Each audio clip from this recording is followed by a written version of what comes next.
Dice la Biblia que la paga del pecado es la muerte. Estoy en Romanos 6, 22 y 23. La paga del pecado es la muerte, mas la dádiva de Dios es vida eterna. Pero ¿qué hace cuando el pecado entra en nosotros? Que es una toxina que te va matando lentamente, pero que no nos damos cuenta. Número 1, Romanos 3, 17. ¿Qué es el primer efecto que hace esa toxina de pecado? Romanos 3, 17. Dice que no conocieron camino de paz. Cuando usted tiene la toxina en Romanos 3, 17, ¿qué dice? Y no conocieron camino de paz.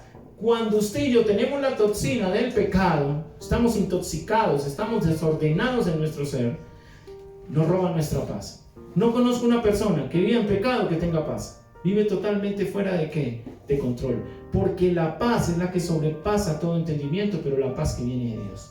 Pero la paz del pecado no existe porque nos roba esa paz. Hay gente que vive en pecado y no se da cuenta que la manifestación de esa toxina es nunca tienen paz. Lo segundo, Génesis 3:8. ¿Qué dice Génesis 3:8? Ya les di el primero. No tenemos paz, nos roba la paz, el pecado. Lo segundo, el segundo efecto nocivo del pecado, rompe la comunión. Escucha esto. Oyeron la voz de Jehová Dios que paseaba en el huerto, Génesis 3:8, al aire del día, y el hombre y su mujer se escondieron de la presencia de Jehová Dios entre los árboles ¿de dónde? Del huerto. Oyeron la voz de Jehová que se paseaba en el huerto, Génesis 3:8, al aire del día, y el hombre y su mujer se escondieron de la presencia de Jehová Dios entre los árboles ¿de dónde? Del huerto. Rompió la comunión. Y le voy a decir qué pasa cuando hay pecado. El pecado acobarda. El pecado acobarda. Cuando yo soy infiel, yo no me atrevo a mirar a mi pareja a los ojos. Me escondo en los árboles, como hizo Adán y Eva con Dios. ¿Sí? ¿Qué hago? Me escondo en la presencia del Señor. Cuando yo estoy en pecado, tengo esa toxina en mí, ¿sabe qué hago? Rompo la comunión con Dios, no vengo a la iglesia.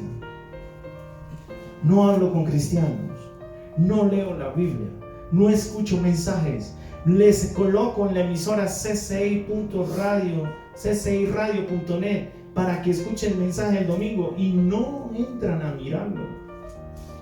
¿Sabe por qué? Porque se rompió ¿qué? La comunión. Se rompió ese vínculo. Cuando yo le pregunto a las parejas, ¿su pareja, usted es infiel? No. ¿Usted es infiel? No. Bueno, hay futuro. Cuando ya alguien rompe eso, le pregunto, ¿usted ya rompió esto? ¿Sabe qué pasa? No hay comunión, no hay comunidad, no hay coinonía, como dicen en el griego. O sea, no hay esa cercanía. Entonces ya usted piensa de manera diferente y usted ya comienza a tomar otros caminos. Lo segundo, rompe la comunión. Lo tercero, dice Romanos 6, 17 y 18. Romanos 6, 17 y 18. Ya hemos visto dos efectos nocivos del pecado. Número 1, roba la paz. Número 2, rompe la comunión. Número 3, Romanos 6, 17. Pero gracias a Dios, que aunque erais esclavos del pecado, habéis obedecido de corazón aquella forma de doctrina a la cual fuisteis entregados y libertados del pecado, vinisteis a ser siervos de la justicia. Amén. Pero gracias a Dios, aunque erais esclavos del pecado, habéis obedecido de corazón aquella forma de doctrina a la cual fuisteis entregados y libertados del pecado. Eso es el Evangelio. Pero cuando nosotros no estamos en el Evangelio, ¿estamos qué? Esclavizados. ¿Cuántos de nosotros nos hemos movido como esclavos? Esclavizados de nuestras emociones, esclavizados de nuestros sentimientos, esclavizados de nuestros temores, esclavizados de nuestro pasado. Y cuando llegas a Cristo, el Señor le dice, ya no cuenta nada de eso, ahora eres libre. Ya no cuenta que eras temeroso, que eras sentimientos encontrados, que tenías emociones alteradas, que tenías una mente totalmente desordenada, porque a partir de ahora ya no eres más esclavo. ¿Qué pasa cuando el pecado nos esclaviza? Nos domina, porque lo que te esclaviza te domina, ¿no? ¿Qué pasa cuando el pecado te esclaviza? Que aunque tú quieras correr, huir o rebelarse, no puedes. Por eso es que nos unimos, para poder tener ayuda. Por eso es que nos congregamos. Por eso es que hablamos unos con otros, porque hay veces mi pecado quiere esclavizarme, quiere encerrarme, y la llave está allá afuera, pero hay una persona que está por fuera, que es mi amigo, mi compañero, mi siervo, mi hermano, mi pastor, que tiene la llave para abrir, porque Jesús le dio la llave. Y entonces, si usted no utiliza la llave, ¿qué sucede? Te vas a quedar toda la vida en esa cárcel. Alguien tiene que sacarte de esa esclavitud. Y ese es el evangelio, esa doctrina que habla aquí, que nos da libertad del pecado. Por eso el evangelio es poder de Dios. ¿Cuántas veces vivimos en cárceles? En cárceles de soledad, en cárceles de temor. Hay personas que tienen 50 años y están llenas de temor. Hay personas que viven en pobreza y trabajan, y trabajan, y trabajan, y viven en pobreza. Hay personas que buscan ser mejores y no pueden. Van a todas las conferencias de motivación y no mejoran. ¿Sabes por qué? Porque la casa está internamente desordenada y usted necesita ser barrido. Usted necesita salir de esa cárcel.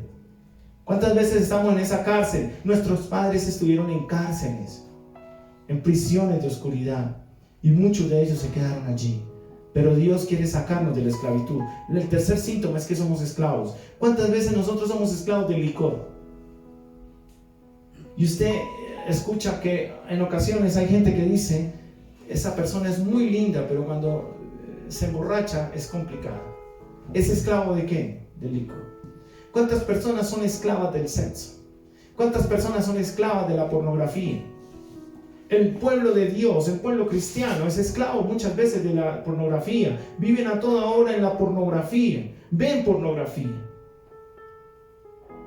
Cuando usted lee un libro que se llama La Visión, de David Wilkerson, él decía que 30 años más tarde, 40 años más tarde, ese libro fue revelado, Dios le reveló esa visión en el año 72 más o menos, pero él hablaba de finales de siglo, 30 años más tarde, 35 años más tarde, y decía que la pornografía iba a entrar a nuestra alcoba, que la pornografía iba a dormir con nosotros.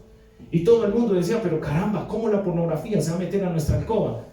Claro, ¿cómo se metió a la alcoba? A través de los streaming, a través de los canales pagos, a través de la televisión. Se metió a nuestra alcoba. Y hay pornografía, se metió en nuestros celulares. Porque hay veces usted está chateando con alguien y de repente aparece un mensaje de pornografía. Sí, se metió en nuestros corazones y ya están siendo las cosas tan sencillas que parecen que fueran normales. Ojo con esto, lo sencillo no es normal. No siempre es normal. Y entonces nosotros, como lo vemos en el celular, decimos: ah, sí, se llama Pamela, es solo marcar aquí, pero no la voy a usar hoy. Pero está ahí, disponible. Y entonces aparecieron las famosas apps de encontrar esposo y encontrar esposa. Y aparecieron los famosos, ¿cómo se llama? Citas a ciegas. Y entonces, si David Wilkerson estuviera vivo hoy, ese libro, La Visión, se lo recomiendo, léanlo. Es un buen libro para leer, de lo que viene para nosotros, de lo que el enemigo muy sutilmente quiere colocar en nosotros. Entonces, la esclavitud. ¿Qué más? ¿Qué más pasa? En Romanos 6:23 dice que la paga del pecado es la muerte, lo cual significa que el pecado, uno de los efectos nocivos que va a reflejarse en nosotros, es la muerte. La muerte estando en vida, la muerte en nuestras emociones, la muerte en nuestra espiritualidad, la muerte en nuestros sentimientos.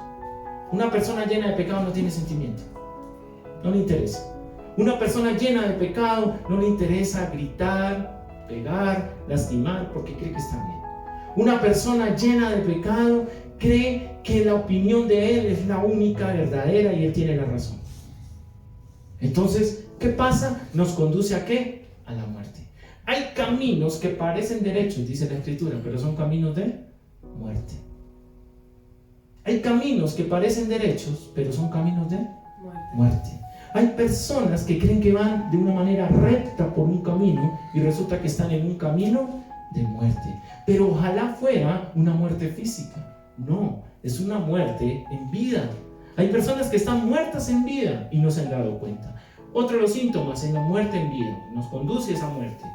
Y el último, ahí en Romanos 3:23, un poco más atrás, usted va a encontrar que por cuanto todos pecaron, están destituidos de la gloria de Dios. Romanos 3:23. Por cuanto todos pecados están destituidos de la gloria de Dios, siendo justificados gratuitamente por su gracia, mediante la redención que es en Cristo Jesús. O sea, ¿qué quitó el pecado? La redención en Cristo, la muerte de Cristo en la cruz. Jesús vino a pagar por nuestro pecado. Jesús vino a pagar por nuestro desorden. Jesús vino a pagar por el acta de decreto. Romanos 3:23 dice claramente: por cuanto todos pecados están destituidos de la gloria de Dios. Nosotros estábamos destituidos de la gloria de Dios porque habíamos pecado. Pero cuando nosotros decidimos caminar en Dios, cuando decidimos recibir a Cristo, cuando decidimos aceptar la redención de Jesucristo, fuimos ¿qué? Transformados y salimos del pecado.